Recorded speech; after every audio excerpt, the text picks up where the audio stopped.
আজ আমি তোমাদের সাথে এমন একটা রেসিপি শেয়ার করছি, এর আগে তোমরা কখনো এই রেসিপিটা খাওনি। তো চলো বন্ধুরা, পুরো ভিডিওটা দেখে নাও। আজকের আমি এই বড় বড় সাইজের কোপ্তা কারিটা কী দিয়ে বানালাম তার জন্য জানতে গেলে পুরো ভিডিওটা দেখতে থাকো। তো বন্ধুরা, এই কোপ্তা কারিটা এতটাই টেস্টি হয়েছিল যে বলার মতন না। এই কোপ্তা কারির একটা পিস দিয়ে কিন্তু এক থালা ভাত কিন্তু উড়িয়ে দেওয়া যাবে। তো চলো বন্ধুরা, বেশি বকবক না করে চলে যাই। তো প্রথমেই দেখো আমি এখানে নিয়ে নিয়েছি চিংড়ি মাছ। এবার নিশ্চয়ই তোমরা বুঝতেই পারছো যে চিংড়ি মাছ দিয়েই আমি বানাবো আজকের কোপ্তা কারিটা। তবে শুধুমাত্র চিংড়ি মাছ দিয়েই নয়, তার মধ্যে বেশ কয়েকটা জিনিসও দেবো। তো তোমরা দেখতে থাকো, সাথে থাকো। তো এই যে এদিকে কিন্তু আমি মিক্সিং জারটা নিয়ে নিয়েছি, এর মধ্যে আমি কিন্তু এই চিংড়ি মাছটাকে দিয়ে কিন্তু পেস্ট করে নেব। তো চিংড়ি মাছ আমার কিন্তু পেস্ট হয়ে গেছে। এবার এটা আমি একটা বোলের মধ্যে নিয়ে নেব। আর তোমরা চাইলে এই চিংড়ি মাছটাকে ছোট ছোট করে কেটে নিয়েও বানাতে পারো, তবে পেস্ট ইজ বেস্ট আমার কাছে মনে হয়। তো পেস্টটা করে নিলেই কিন্তু বেশি ভালো। তো এই যে রেডি হয়ে গেল কিন্তু পেস্টটা, আমি কিন্তু পুরোটা কাছিয়ে আমি নিয়ে নিয়েছি এর মধ্যে। তারপরে আমি এর মধ্যে দিয়ে দেব আসল জিনিস, সেটা হচ্ছে বাঁধাকপি। হ্যাঁ, বাঁধাকপি এখানে কিন্তু অল্প পরিমাণেরই দিতে হবে, বেশি পরিমাণে দিলে কিন্তু এটার স্বাদ কিন্তু পাওয়া যাবে না। তো আমি প্রায় 2 মুঠো মতন বাঁধাকপি দিয়েছি, সাথে খানিকটা পেঁয়াজ কুচোনো দিয়েছি, কাঁচা লঙ্কা কুচোনো দিয়েছি, আর সাথে দিয়েছি 2 চামচ মতন বেসন।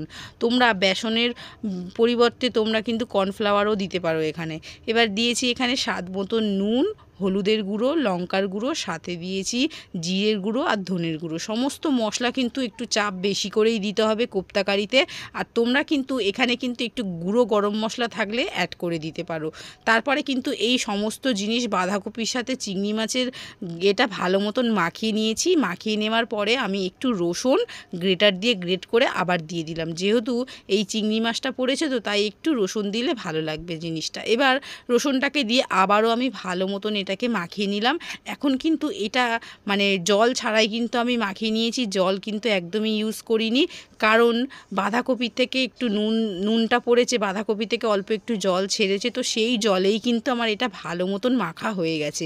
আর এখানে বেসন বলো বা যেটা দিয়ে তোমরা আর কি মাখবে, সেটা কিন্তু একদমই অল্প পরিমাণে দেবে, তবে কিন্তু খেতে ভালো হবে।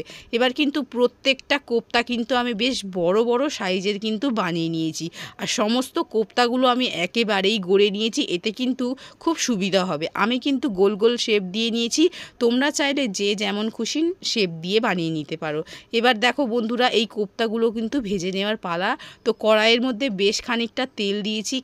কোপ্তাটা ভাজার সময় কিন্তু তেলটা কিন্তু একটু বেশি পরিমাণের গরম হয়ে গেলে তারপরেই কিন্তু কোপ্তাগুলো দিতে হবে, না তো কিন্তু কড়াইয়ের মধ্যে কোপ্তাগুলো আটকে যাবে। তো আমি কিন্তু তেলের পরিমাণটা একটু বেশি করেই দিয়েছি, যেহেতু সমস্ত কোপ্তাগুলো আমি একেবারেই ভেজে নেব, তাই তেলের পরিমাণটা একটু বেশিই দিয়েছি। দিয়ে এই কোপ্তাগুলো একে একে সমস্ত দিয়েছি, দিয়ে কিন্তু এটাকে লাল লাল করে কিন্তু উল্টে পাল্টে ভেজে নিয়েছি। এখন বন্ধুরা, তোমরা দেখে বুঝতেই পারছো কোপ্তাটা কিন্তু খুব সুন্দর করে ভাজা হয়ে গেছে দুদিকে। এই কোপ্তাটা এবার তেল ঝরিয়ে আমি সমস্তটা তুলে নেব। এর আগে তোমরা কখনো এই কোপ্তা কারি খেয়েছো কি না আমাকে কিন্তু কমেন্টে তোমরা অবশ্যই জানো। এবার চলো, কোপ্তাগুলো সমস্ত ভাজা হয়ে গেছে, তেল ঝরিয়ে তুলে নিলাম। তারপরে এই কোপ্তা কারিটা কিভাবে বানাবো তো সেটা তোমাদেরকে বলে দিই। এবার দেখো, কড়াইয়ের মধ্যে অনেকটা পরিমাণে তেল রয়েছে, তো এতটা পরিমাণে তেল আমি ইউজ করব না, আমার লাগবে না আর কি। তো তার কারণে আমি কিন্তু তেল বেশ কিছুটা তুলে নিলাম। তো অল্প তেলেই আমি রান্নাটা আজকের করব। এবার দেখো, এর মধ্যে আমি দিয়ে দিলাম কয়েকটা গোটা গরম মশলা, সাথে দিয়ে দেব ফোড়নে অল্প একটু তোমার গোটা জিরে, আর তেজপাতা থাকলে তেজপাতা একটু দেওয়া যায়, আমার কাছে ছিল না তাই আর দিলাম না। এবার কিন্তু ওই পেঁয়াজটাকে আমি একদম ঝিরিঝিরি করে কুচিয়ে রেখেছিলাম, তো সেই পেঁয়াজ কুচোনোটাকে দিয়েছি, সাথে দিয়েছি অল্প একটু আদা কুচোনো আর অল্প একটু রসুন কুচোনো, ওই আর কি গ্রেটার দিয়ে গ্রেট করে নিয়েছি। এতে না রান্নাটা করতে বেশ সুবিধা হয়। সবসময় তো মানে বাটা যায় না আর কি। তো তখন আমি কি করি, শর্টকাটে তাড়াহুড়ো থাকলে তো তখন আমি গ্রেটার দিয়ে গ্রেট করে নিই।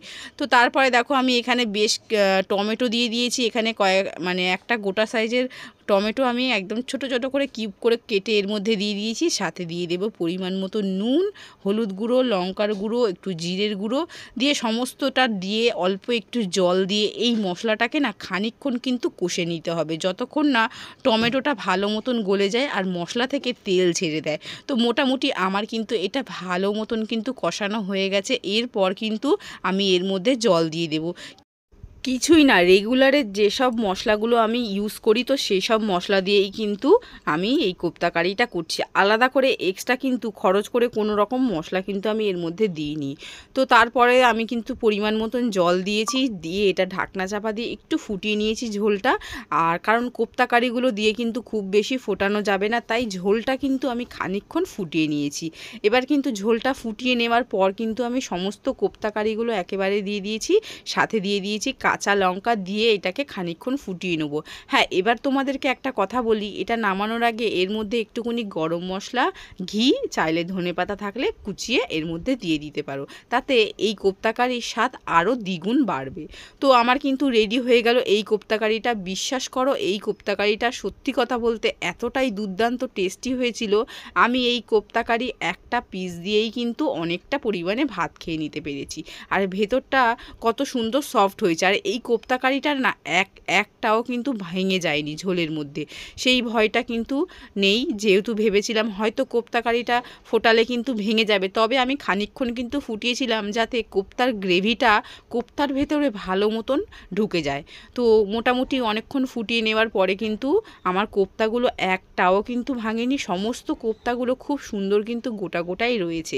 তো যাই হোক, আজকের কিন্তু আমার এই চিংড়ি মাছ আর বাঁধাকপি দিয়ে কোপ্তা কারির রেসিপিটা কেমন লাগলো তোমরা কিন্তু মিষ্টি কমেন্টের মাধ্যমে অবশ্যই জানিও।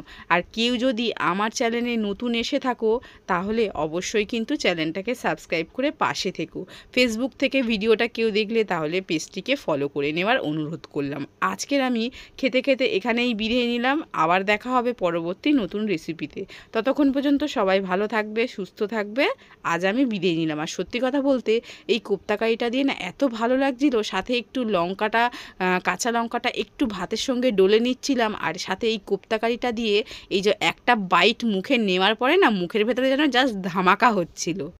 আর হ্যাঁ বন্ধুরা, তোমরা অনেকেই ভিডিও দেখো, তোমরা লাইক করো না, লাইক করতে ভুলে যাও, তাই তোমাদেরকে একটু মনে করিয়ে দিলাম, প্লিজ একটু লাইকটা করে দিও, কারণ অনেক কষ্ট করে ভিডিও বানাই তো তোমাদের একটু লাইক আর কমেন্ট পাওয়ার জন্য। তোমরা যদি একটু লাইক আর কমেন্ট পারো তাতে কিন্তু আমাদের অনেক উৎসাহ বাড়ে ভিডিও বানানোর।